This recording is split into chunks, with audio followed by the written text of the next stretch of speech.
Hi students, welcome back to the channel alls by transformations. आज हम आपके साथ डिस्कस करेंगे काउंसलिंग का सारा प्रोसीजर। नीट का रिजल्ट आ चुका है। जो बच्चे एडमिशन लेना चाहते हैं एमबीबीएस से लेकर के आयुष के किसी भी कोर्स में, उन्हें ऑनलाइन रजिस्टर करना पड़ता है काउंसलिंग के लिए, और काउंसलिंग के थ्रू ही सीट्स अलॉट होती हैं किसी भी कॉलेज में, चाहे वो गवर्नमेंट कॉलेज हो चाहे वो प्राइवेट कॉलेज हो। तो अपने आयुष के बच्चों के लिए जो भी हमारे साथ इस वक्त जुड़े हुए हैं, और भी जो बच्चे हमारे साथ नहीं जुड़े, उनके लिए भी मैं लाई हुई आज का वीडियो। तो चलते हैं और देखते हैं कि पूरी प्रोसेस क्या है। हाय, मैं हूं पुनीता शर्मा फ्रॉम ऑल्स बाय ट्रांसफॉर्मेशन।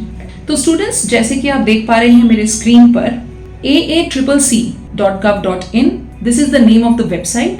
ये वेबसाइट है जिसके ऊपर आपको रजिस्ट्रेशन कराना पड़ता है। सबसे पहले Ayush admission central counselling committee, this is the name of the website. ठीक है, 2024 का जैसे ही ये लिंक आपका बनता है, जैसे ही ये लिंक एक्टिव होता है, इसकी नोटिफिकेशन आ जाती है और आपको ऑनलाइन यहाँ पर रजिस्टर करना पड़ता है। आप देख पा रहे हैं मेरे स्क्रीन पर registered candidates sign in, right. इसके पहले मैं आपको बताना चाहूंगी 3 बहुत जरूरी बातें। देखिए, ये हमारे पास पहले से लिखा हुआ है। अगर मैं आपको बताऊं कि आप हमारे स्क्रीन पे भी देख पाएंगे उसको जी। हमारे यूजी काउंसलिंग के लिए स्पेशली जो फी पेमेंट होता है वो आपको ऑनलाइन जाके करना होता है अपने कैटेगरी के अकॉर्डिंग, ओके। लेकिन अगर आप सेकेंड राउंड तक होने से पहले, फर्स्ट राउंड का आपने रजिस्ट्रेशन करा लिया, फर्स्ट राउंड में आपके लिए सीट आ गई, आपने चॉइस फिलिंग की थी, और उसके बाद आप अपने फिजिकल वेरिफिकेशन ऑफ डॉक्यूमेंट्स कराने के बाद आपने सेकेंड राउंड स्टार्ट होने से पहले ना एडमिशन या कॉलेज में जाके रिपोर्ट नहीं किया, तो आपकी फी स्पेशली जो आपने सिक्योरिटी डिपॉजिट दिया है वो आपका नॉन रिफंडेबल होता है, वो आपका जब्त कर लिया जाता है, ओके। तो आपको ये बिल्कुल ध्यान रखना है कि आप रजिस्ट्रेशन जब कर रहे हैं, चॉइस फिलिंग कर रहे हैं, कॉलेज भर रहे हैं अपना, और आपने अपना फिजिकल वेरिफिकेशन करा लिया है, तो जो कॉलेज आपको अलॉट हुआ है वहां पर आपको जाकर अपना एडमिशन कंफर्म करना है। इन केस आप ऐसा नहीं करते हैं तो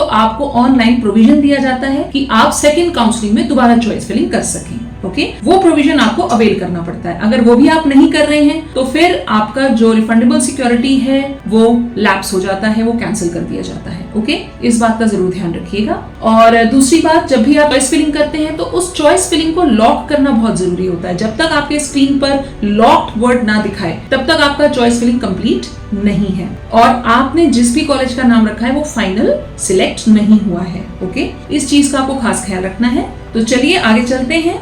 जैसे ही आपका 2024 का ये लॉगिन खुलेगा, मैं आपको बता दूं कि सबसे पहले आपको अपना इंफॉर्मेशन बुलेटिन बहुत ध्यान से पढ़ना है। सारी चीजें उसमें बहुत अच्छे तरीके से एक्सप्लेन की गई हैं, और इसी इंफॉर्मेशन बुलेटिन के थ्रू, देखिए आप मेरे स्क्रीन पर देख पा रहे हैं registration and choice filling manual and then information bulletin. पहला जो होता है वो इंफॉर्मेशन बुलेटिन होता है, उसे जरूर पढ़िए। उसमें सारे प्रोज एंड कॉन्स दिए होते हैं, सारा प्रोसीजर बहुत अच्छे से डिटेल में दिया होता है। इसका जो लिंक है वो भी आपके साथ मैं शेयर करूंगी जब आप मुझसे जुड़ेंगे, आप मुझे सब्सक्राइब करेंगे। तो जिन जिन बच्चों के साथ हमारा कनेक्ट है उन सबको तो बाय डिफॉल्ट मिल रहा है वो, ठीक है। जैसे ये बुलेटिन आएगा, और मैं अपनी वीडियो पे भी आपको जरूर अपडेट करूंगी इसके बारे में। तो इसके बारे में आगे पढ़ते हैं। आगे ये बता रहे हैं कि रजिस्ट्रेशन ऑफ कैंडिडेट कैसे करना है, आपको अपने डॉक्यूमेंट्स कैसे अपलोड करने हैं। डॉक्यूमेंट्स अपलोड करके then you have to fill your refundable security deposit. आपको ऑनलाइन पे करना है, और ऑनलाइन पे करने के बाद ही आपको चॉइस फिलिंग का मौका दिया जाता है। चॉइस फिलिंग कैसे करनी है उसके बारे में पूरी डिटेल है, लॉक कैसे किया जाता है अपनी चॉइस को, और फाइनली आप अपना सब कुछ सबमिशन कैसे करते हैं ऑनलाइन। इसको करने के बाद आपके पास न्यू डेट्स आते हैं फिजिकल वेरिफिकेशन के। जब आपका ये ऑनलाइन का प्रोसेस कंप्लीट हो जाता है, फिर आप फिजिकल वेरिफिकेशन के लिए आपको बुलाया जाता है, गवर्नमेंट में बुलाया जाता है,